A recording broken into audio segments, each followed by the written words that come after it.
टैंकी है पेट्रोल वाले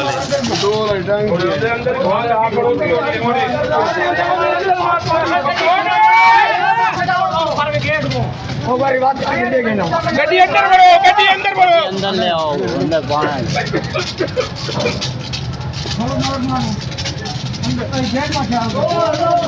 गड्डी अंदर अंदर कोई है अंदर खड़ा नहीं हमारा नहीं चाहिए गेट खोलो गेट खोलो गेट खोलो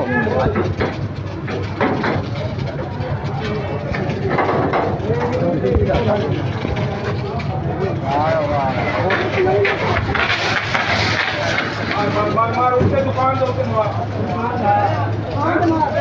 उधर देखो उधर प्यार थे